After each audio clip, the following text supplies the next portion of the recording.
Oke semuanya, selamat datang di podcast perdana di dialog hukum antara ayah dan anak. Jadi di podcast ini konsepnya adalah nanti saya anak akan bertanya-tanya soal hukum kepada papa saya yang dia alumni kuliah di belajar hukum, terus dia jadi praktisi hukum udah cukup lama dan sekarang kesibukannya udah paling menjadi konsultan-konsultan hukum, udah nggak langsung terjun di dunia hukumnya langsung, tapi jadi konsultan-konsultan hukum. Sekarang stay di Jogja. Jadi gimana Pak untuk podcast perdana kita membelajar hukum ini dari Papa langsung? Ya, sebuah ide yang menarik ya. Di tengah ramainya masyarakat ya di Indonesia yang itu cukup kebingungan melihat apa itu hukum gitu ya. Melihat fakta-fakta yang terjadi. Ya, menarik. Jadi hukum memang harus kita mulai dari area yang paling kecil yaitu keluarga. Ya, Papa dukung deh. Menarik ini saya. Oke, langsung kita tanya nih. Langsung pertanyaan pertama nih buat Papa nih. Sebenarnya sebelum jauh ke pertanyaan-pertanyaan yang lain Pak, eh, Juang pengen tahu dulu sebenarnya apa sih hukum itu? Dasarnya dulu, basicnya. Bicara tentang hukum itu sangat luas ya. Jadi kalau dari sisi konsep, uh, ada banyak sekali konsep hukum itu. Jadi saking banyaknya, tidak ada satupun ahli dimanapun yang bisa mendefinisikan secara tepat sesuai dengan keinginan dan kebutuhannya. Oke? Tapi Oke. dalam konteks Indonesia, kita banyak mengambil atau mengambil referensi ya literatur itu dari para filosof, ya, dari para filsuf yang terkenal antara lain misalnya kalau hukum Indonesia itu definisinya diambil dari misalnya di uh, Van Aveldorn, misalnya di Immanuel Kant, ada dari Thomas Hobbes misalnya ya. Ada banyak buku-buku tentang filsafat itu yang bicara tentang apa itu hukum. Jadi misalnya kalau di Indonesia kan kita tahu itu ya hukum adalah aturan, Ya. hukum adalah perintah sang penguasa, hukum adalah seperangkat kebijakan yang dibuat untuk uh, agar masyarakat mengikutinya. Apabila melanggar dia akan menerima sanksi. Itu soal pertanggungjawaban. Uh, tapi itu berbeda-beda di setiap tempat, di setiap situasi, gitu ya. Di setiap tempat, di setiap situasi. Misalnya ya, ini salah satu contoh filsuf ya yang membuat definisi tentang hukum. Hukum adalah aturan tingkah laku para anggota masyarakat. Aturan yang daya penggunaannya pada saat tertentu diindahkan oleh masyarakat sebagai jaminan dari kepentingan bersama. Dan jika dilanggar, menimbulkan reaksi bersama terhadap orang yang melakukan pelanggaran itu. Ya, jadi semacam aturan yang itu harus ada perangkat yang disebut dengan negara, dengan pemerintahan, dan harus ada masyarakat. Jadi hukum hanya bicara soal aturan yang berada pada ruang dan waktu tertentu. Ada masyarakat, ada pemerintahan, ada wilayah. Di luar itu susah untuk bicara soal hukum. Misalnya di hutan tidak ada hukum. Di rumah? Di rumah itu kan masuk dalam masyarakat. Masuk dalam wilayah yang kita sebut dengan masyarakat. Oh. Dan wilayah terkecil dari yang disebut dengan negara biasanya kan adalah keluarga dan rumah. Juga tidak terbebas dari aturan-aturan hukum yang dibuat oleh negara gitu loh. Luas sekali konsep hukum itu. Jadi ada lagi yang secara simpel ya hukum untuk menegakkan keadilan, hukum untuk menghukum orang, hukum untuk menyatakan perlindungan kebebasan, hukum untuk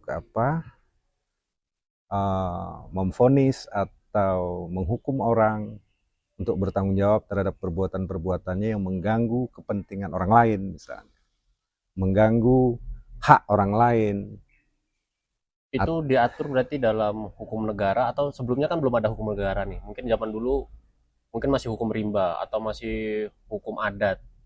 Terus apakah itu nggak sesuai, terus akhirnya diciptakanlah hukum negara yang lebih mengkerucutkan soal hukum. Ya, itu kita bicara soal sumber-sumber hukum ya.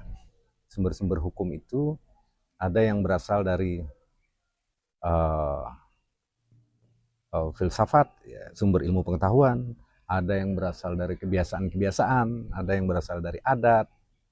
Apalagi sekarang misalnya lahirnya agama-agama besar pada sebelum abad ke-1 sampai abad ke-7 Masehi itu ada, mereka juga menciptakan hukum-hukum berdasarkan versi agamanya masing-masing itu.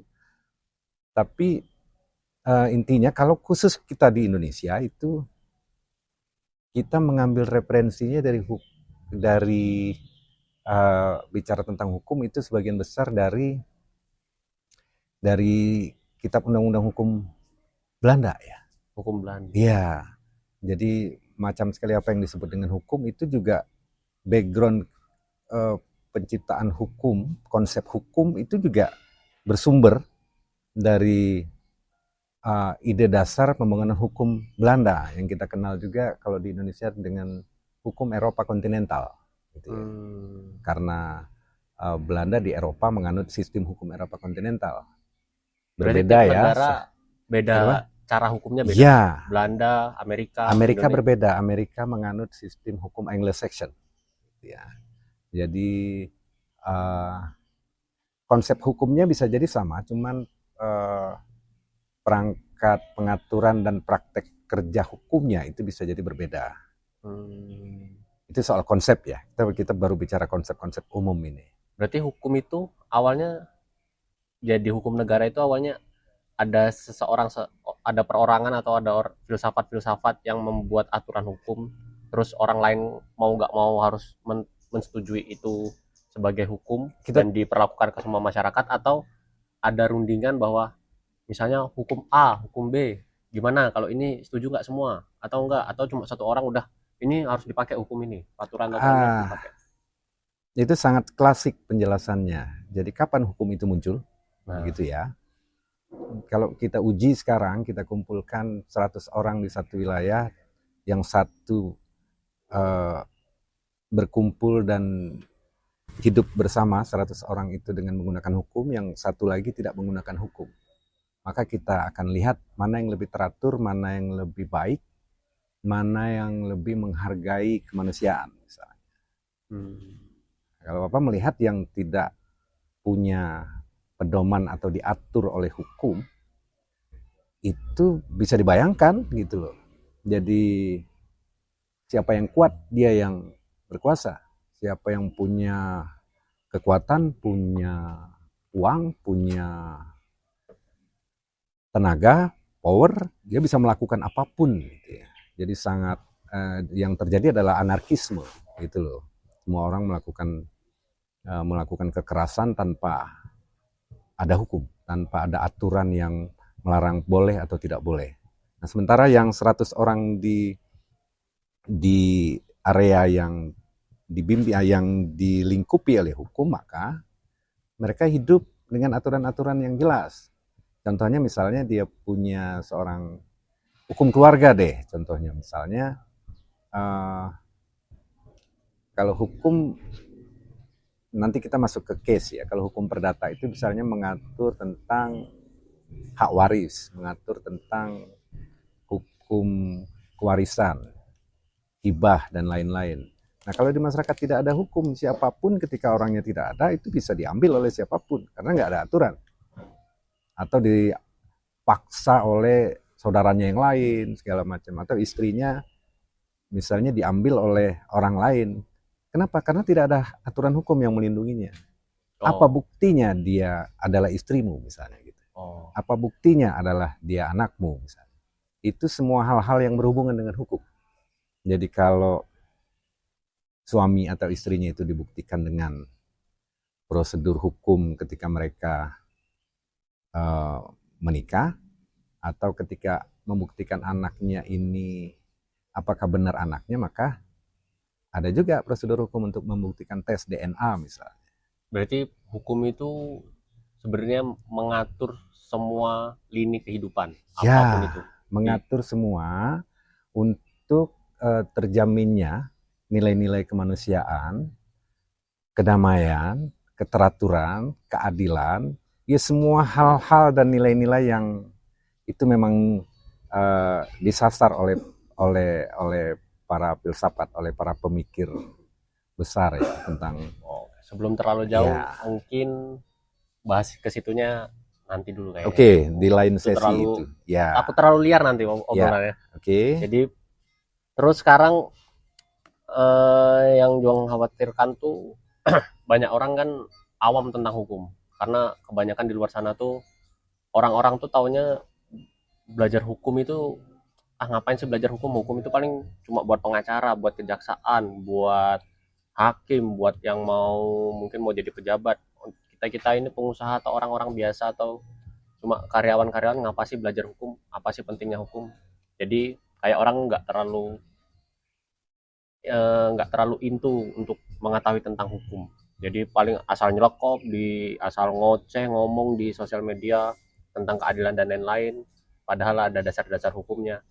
Nah, itu sebenarnya apakah penting untuk semua masyarakat itu belajar hukum dan mengetahui hukum, atau sebenarnya enggak lah, aman, ntar kalau ada masalah tinggal hire pengacara atau hire konsultan hukum atau gimana? Menurut Papa sih semua pengetahuan hukum ya, itu bukan hanya milik orang atau lembaga yang bertugas yang berurusan dengan hukum. Seperti polisi, pengacara, notaris, advokat, jaksa, hakim. Orang-orang ini, lembaga ini kan bertugas untuk mengurusi ketika hukum itu dilanggar gitu. Nah, sementara persoalan kita di Indonesia ini itu kenapa secara kuantitas pelanggaran hukum itu sangat banyak gitu loh. Artinya kan kita punya soal tentang pemahaman hukum yang tidak dimengerti oleh masyarakat ini. Jadi contohnya begini, kalau semakin masyarakat umum, semakin siapa saja menguasai hukum, itu maka dia akan mencapai level yang lebih tinggi. Tapi Gitu apakah loh. itu bisa jadi bumerang kalau semua orang paham hukum akhirnya bisa saling serang menyerang? Oh tidak, sangat berbeda, sangat berbeda. Serang menyerang itu kan itu tanda-tanda dasar atau motif ya yang dilakukan oleh seseorang atau sekelompok orang untuk merugikan pihak lain. Ketika dua orang mempunyai pemahaman hukum yang sama, contohnya ya dalam hukum perdata misalnya, maka ketika dia berjanji, dia buat perjanjian, maka perjanjiannya akan perjanjian yang baik. Itu loh. Ketika dia mengerti hukum dalam hukum pidana, itu ya misalnya ya, maka dia dibatasi gitu loh. Dia diingatkan oleh tidak boleh melakukan hal-hal yang bersifat merugikan orang, sampai yang pada level paling tinggi adalah melakukan kekerasan dan pembunuhan misalnya. Dia diatur, kalau tidak siapapun boleh melakukan itu karena nggak ada aturan gitu loh. Justru lebih tinggi nilainya.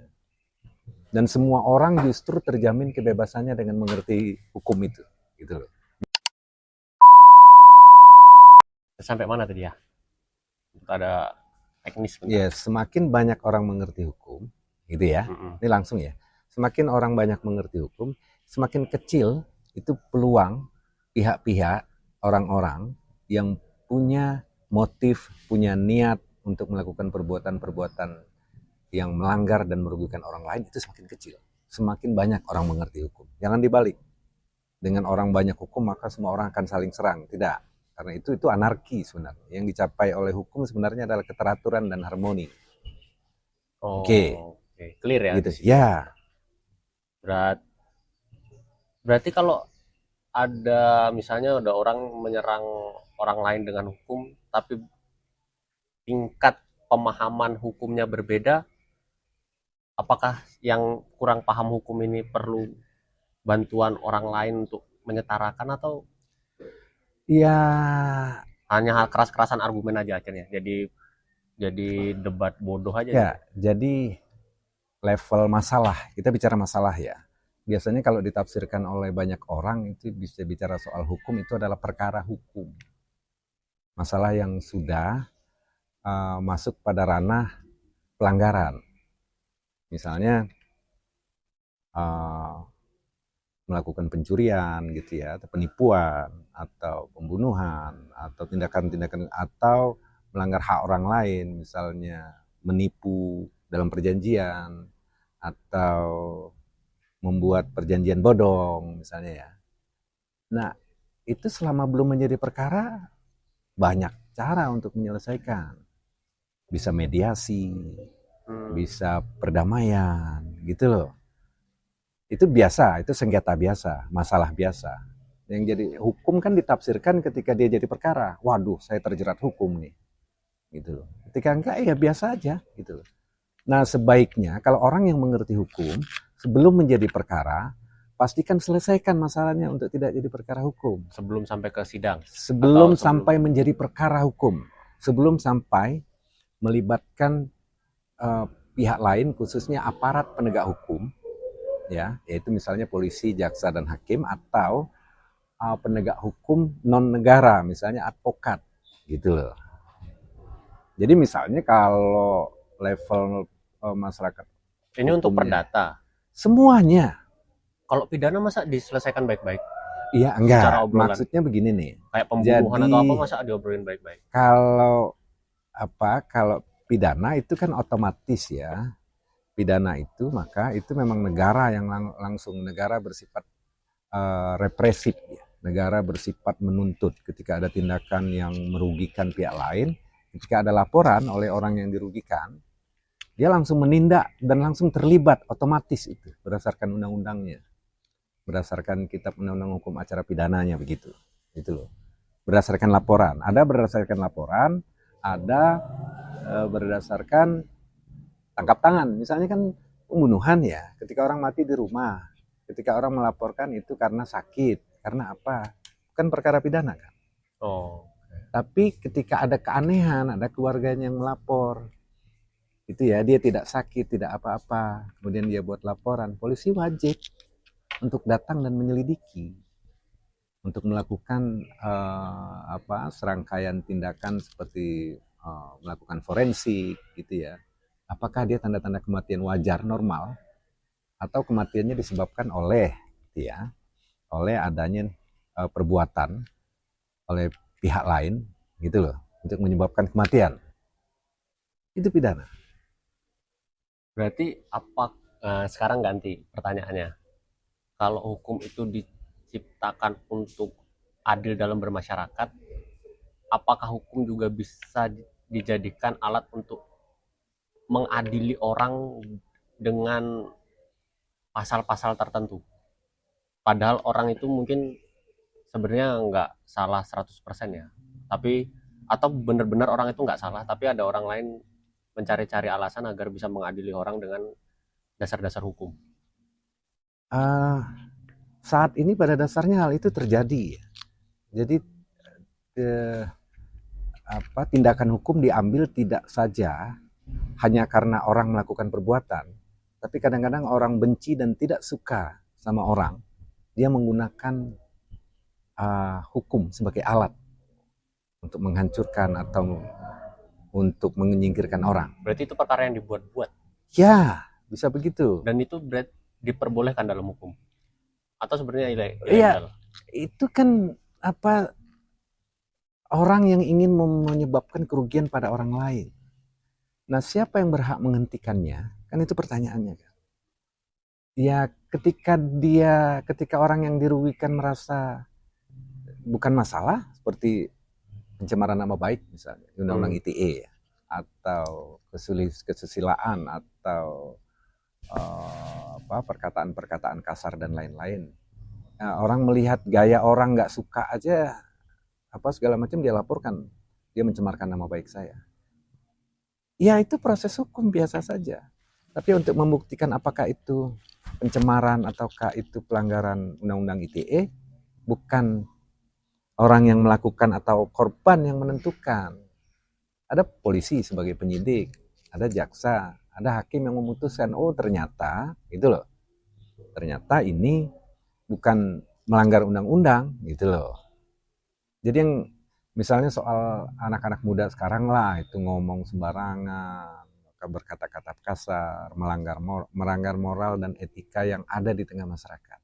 Tapi kalau di tangkisnya masalah ini negara demokrasi, semua Iya, orang bebas berpendapat. ya, selama itu sifatnya untuk tidak merugikan dan membatasi hak orang lain, itu demokrasi. Jadi kayak contoh ya, misalnya kan di Indonesia sekarang anak-anak muda tuh ngomong sembarangan. Ya, di Gitu. sosmed misalnya membahas Oke, pejabat, bahas ngatain oke, presiden dengan kata-kata kotor. Terus ya, ketika mau ditangkap, ini demokrasi. Ini ya. katanya bebas berpendapat, Nah, bebas berkritik. Baru kalau dikritik dikit udah dicari-cari. penjelasannya agak panjang nih. Sebenarnya dulu diatur oleh Kitab Undang-Undang Hukum Pidana tentang pencemaran nama baik. Tapi sekarang sudah diambil alih oleh hukum yang lebih khusus atau namanya lex specialis. Itu Undang-Undang ITE nomor 8 2011. Ya. Nah, kalau dulu itu ngomong di depan banyak orang ketika ada saksi-saksi dilaporkan itu ketangkep. Zaman Soeharto. Enggak, di undang-undang Oh, pidana, di bukan undang-undang. soal zaman ya. Di undang-undang Kitab Undang-Undang Hukum Pidana. Kan zaman Soeharto kan ketat banget nih, nggak Ya, bisa berkritik, ya. nggak bisa berkomentar. Nah, undang-undang ITE kalau pengen tahu itu korban terbesar di Indonesia hari ini aktivis. Emang Orang-orang salah yang aktivis atau bicara bebas ya tentang ketidaksukaan, mengkritik tentang banyak hal. Pertanyaannya, apakah dia melanggar hukum atau tidak? Itu di mana dia melakukan itu? Kalau dia melakukan di Undang-Undang ITE itu kan undang-undang tentang informasi transaksi elektronik ya. ya Selama dia ngomong sama temennya atau selama dia WA sesama pribadi, itu bukan pelanggaran pidana. biarpun mau jelek-jelekan orang lain? Iya, tapi misalnya dia WhatsApp temennya secara pribadi. Tapi ketika dia mau WhatsApp grup, dia memasukkan email untuk dibuat di Twitter, misalnya di YouTube, untuk didengar ke publik, dan menyebarkan dengan sengaja, maka itu jadi ranahnya Undang-Undang ITE. Gitu loh. Jadi Undang-Undang ITE. Nah pertanyaannya, apakah orang yang banyak hari ini bicara bebas, apakah mereka mengerti tentang hukum ini? Gitu loh. Nggak masalah orang kita mau ngomong apapun segala macam. Misalnya pendapat. Apakah kita boleh berpendapat misalnya terhadap satu hal yang kontroversi gitu ya? Ya sah-sah saja semua orang boleh berpendapat. Tapi itu kan pendapat. Berarti Papa setuju masalah negara menganut sistem demokrasi dan bebas berpendapat? Inti dari penyelenggaraan negara yang baik itu adalah menjamin kebebasan warga negara loh di seluruh dunia ini. Kan ada negara-negara misalnya negara-negara komunis yang nggak bisa nih mengkritik pemerintah. Kalian ikut aja pokoknya apa mau pemerintah. Tetap yang penting kita jamin Ekonomi aman, oh semua aman. itu lebih panjang lagi diskusinya, itu soal perbedaan-perbedaan Berarti Papa karakter. sekarang setuju dengan Indonesia menganut sistem negara demokrasi dan bebas berpendapat? Tidak serta-merta, Bang. Tidak serta-merta setuju atau tidak setuju. Jadi misalnya karakter kondisi bangsa tertentu, mentalitas itu yang menentukan orang itu cocok dengan sistem yang seperti apa. Nah itu yang kacau di Indonesia kayaknya. Ya, karena kita tidak punya karakter. Masyarakat Indonesia ini negara baru, tahun 1945 loh baru merdeka. Dengan menggunakan seluruh referensi hukum yang ditinggalkan, itu ya, oleh Belanda. Sampai sekarang yang namanya kitab Undang-Undang Hukum Pidana itu aja namanya Burgerlijk Wetboek. Gitu. Wetboek van Kophandel. Kalau perdatanya Wetboek van Strafrecht. Dan seluruh istilah yang ada di kitab undang-undang itu masih menggunakan hukum Belanda. Pertanyaannya apa kita nggak punya bahasa hukum Indonesia sampai hari ini, dan beberapa rancangan pembaharuan kitab undang-undang juga belum selesai sampai sekarang. Berarti negara yang menganut sistem bebas berpendapat itu emang bebas berpendapat aja dengan berbagai macam kata-kata atau dibatasi? Lu bebas berpendapat, mengkritik bebas, tapi jangan ada kata-kata kasar mengumpat seperti omongan hewan lah atau tai atau apa.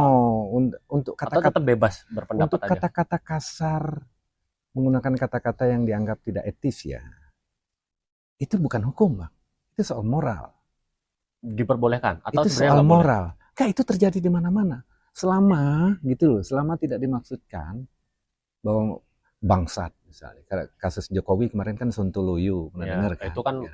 kalem lah. Tapi kayak misalnya udah Ya, kata-kata kasar, bangsat, bunuh, bunuh, gantung Jokowi, iya kayak kalau gitu-gitu. itu kan masuk, sudah ada dalam undang-undang. Tapi kalau moral berkata-kata kasar, standarnya apa sekarang? Ukurannya apa?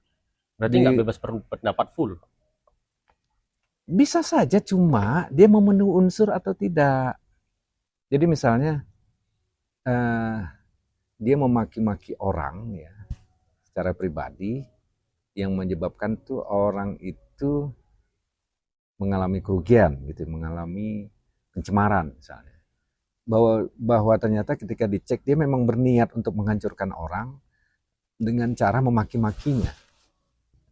Jarang juga ada putusan hukum gara-gara makian-makian itu kemudian orang dihukum. Pernah Oke. dengar nggak? Gitu loh. Jadi gini nih, konsepnya begini, orang yang melanggar hukum sudah pasti dia melanggar moral. Tapi orang yang melakukan pelanggaran moral belum tentu Melanggar hukum. Oh. Jadi di luar negeri, fuck you, motherfucker, asshole, di Amerika gitu ya. Fuck you Trump, Donald Trump ada di celana kolornya. Ya, gak ada soal. Oh. Oke, itu di negara Amerika ya. Bendera Amerika tuh bisa jadi dimanapun tuh untuk jadi apa segala macam. Berarti bisa nggak masuk ke dalam pidana atau ITE? Ya, bisa. Karena misalnya Undang-Undang ITE ini sebenarnya itu bukan yang seperti yang kita harapkan yang terjadi sekarang, orang saling sikat, saling adu sesama untuk menghancurkan orang yang lain. Undang-Undang ITE itu pada dasarnya awalnya dulu untuk dibuat itu untuk mendampingi sistem perdagangan di Indonesia karena persaingan usaha itu loh. Gitu loh. Tapi kemudian kan beberapa tentang kesusilaan, tentang nyolong bukti alat elektronik dan lain-lain akhirnya disatukan di situ. Sekarang lebih terkenal dengan undang-undang soal pencemaran nama baik, kesusilaan. Nah, lagi pula ada cirinya yang paling dikenal itu undang-undang ITE ini sifatnya seperti karet. Ya. Ya, mulur mungkret. Ya. Atau saklek. Ya, atau di dalam Belanda disebut dengan Hadsai Artikelen gitulah. Jadi ya kadang ada kepentingan penguasa begitu besar, kadang kepentingan orang yang punya uang begitu besar. Misalnya soal hukumnya, aduh, ya adil dong. Ini kan ada mekanisme hukumnya. Kalau lu merasa tidak bersalah pada level putusan pengadilan tingkat 1, lu boleh banding. Naik dia. Nggak adil juga, bisa kasasi. Nggak adil juga, lu bisa PK nanti. Mentok ketemu di MK. Ya, di Mahkamah Agung. Di itu Mahkamah Agung. Puncak pengambil keputusan hukum tertinggi di Indonesia, gitu loh. Jadi memang ruang untuk pembuktiannya itu terlalu panjang memang. Itu yang membuat peluang orang juga untuk bermain pada level itu sangat banyak gitu loh. Ini kayaknya udah kejauhan nih pembahasannya. Oke. Sebelum masuk segmen terakhir, Pak. Ini mungkin jadi pertanyaan terakhir dari Juang paling, dan mungkin penjelasannya mungkin juga bakal agak panjang ya. Karena kalau bisa dibuat simpel, dibuat simpel. Ya, oke. Semoga bisa dibuat simpel. Nggak kayak tadi ngalor ngidul jadinya sampai udah ITE juga.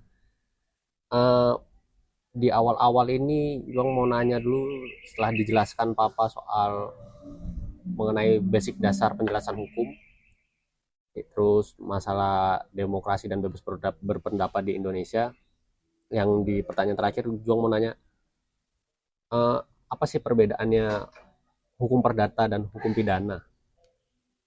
Apakah cuma sesimpel ya kalau perdata bisa kelar baik-baik, kalau pidana ya kelar udah harus sampai tuntutan kejaksaan, udah sampai persidangan? Itu dua hal yang berbeda sebenarnya. Jadi kalau hukum pidana itu kan hukum yang lebih bersifat public law ya. Di sana negara sangat berperan untuk mengatur seluruh kehidupan warga negara. Di sana ada perbuatan, ada pertanggungjawaban, dan ada saksi-saksi ketika perbuatan itu terjadi.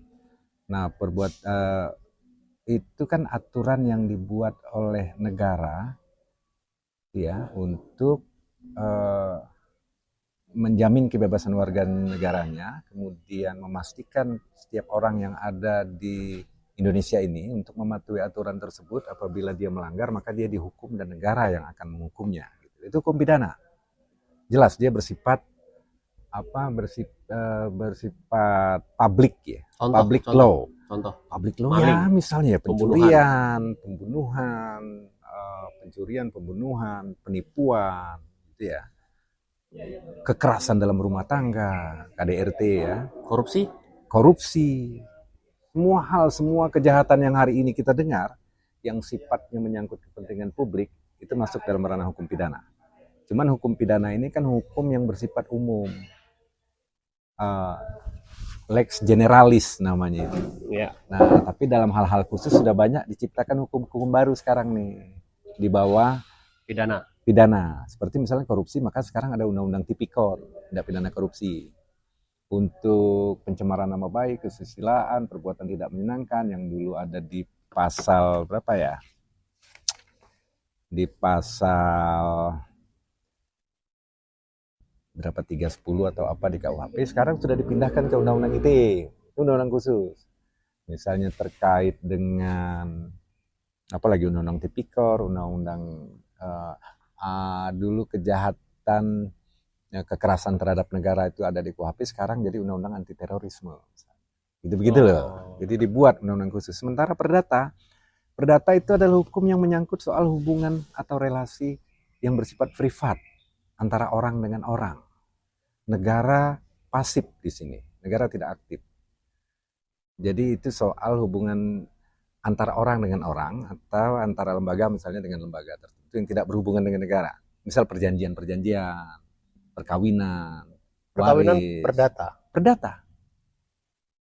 Oke. Hak waris perdata. Kan itu merugikan. Seluruh hukum-hukum negara, seluruh hukum-hukum privat yang mengatur hubungan individu itu. Tapi ada memungkinkan nggak perdata itu bisa masuk? Maksudnya pelaku hukum perdata itu bisa kena sampai masuk penjara atau bisa banyak? Cuma clear yang penting banyak. Laporan tapi aja. Itu teknisnya lebih panjang nanti. Apakah akan lari ke pidana atau tetap perdata? Bisa lari, bisa berbalik, bisa ketahuan nanti di proses-proses hukumnya. Oh. Tapi itu nanti panjang penjelasannya. Berarti intinya masalah hubungan cuma utang piutang ya? Salah satunya. Jadi makanya kalau nyebut secara gampang sih banyak ya. Mau utang piutang, pinjam uang, perbankan, pinjol misalnya, atau pinjol itu ini ya, menarik. Mobil ya, motor, leasing ya, atau segala macam gitu ya. Makanya itu resmi lah. Iya, tapi kan sampai sekarang kan coba kita lihat itu misalnya sita bank misalnya debt collector ngambil segala macam. Berhak nggak itu sebenarnya? Kan banyak juga terbukti melakukan penunggakan terus asal ambil di jalan, paksa rebut. Itu maksudnya perdata ya? Itu perdata. Dan sampai sekarang banyak juga yang melaporkan ke pengadilan gitu loh, kalau di gugatan perdata. Yang dilaporkan leasingnya. Itu banyak kasusnya. Atau inilah perbankan, misalnya perbankan nih minjem kur, kita gadaikan rumah, telat bayar rumah disita, nggak bisa langsung, harus berdasarkan putusan pengadilan. Berarti nggak bisa asal misalnya pilot nggak bisa bayar. Pilot nggak bisa, jadi pengadilan lah yang akan memutuskan nanti. Tapi ada aturan juga sebenarnya kalau untuk kayak misalnya kur-kur kecil itu nggak memerlukan nggak memerlukan jaminan. Itu kan berdasarkan bank punya cara sendiri, dia punya tracking ya. Ini masuk bisa atau enggak, kan ada KTP, ada unit usaha. Biasanya kan begitu. Kur pasti berhubungan dengan unit usaha yang bisa dikonversi, yang bisa disetarakan dengan harta yang dijaminkan, gitu loh. Jadi semua hal itu ya yang menyangkut soal hubungan privat itu masuk dalam ranah hukum perdata. Nah, sistem peradilan juga berbeda, pejabat hukum yang bergerak juga berbeda. Rata-rata kalau perdata itu yang paling berperan itu adalah advokat. Kalau pidana itu sudah pasti 3 pilar utamanya itu. jaksa. kepolisian, kejaksaan, hakim. Nah, pengacara itu jadi pihak, harusnya jadi pihak ini, pihak membela ya. Dia menjadi bagian itu.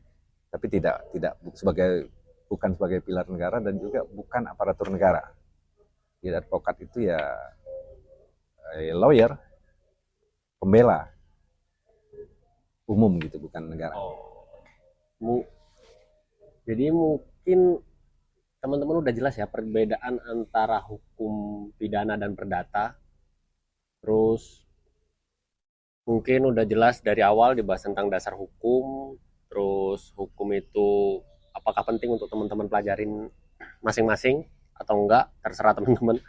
Tapi menurutku sih penting ya hukum dipelajarin untuk setiap orang agar mempunyai basic dasar hukum.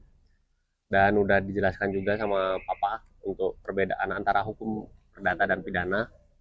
Mungkin untuk di episode pertama ini kita cukup ya Pak ya, Ya. untuk penjelasan awal. Ya.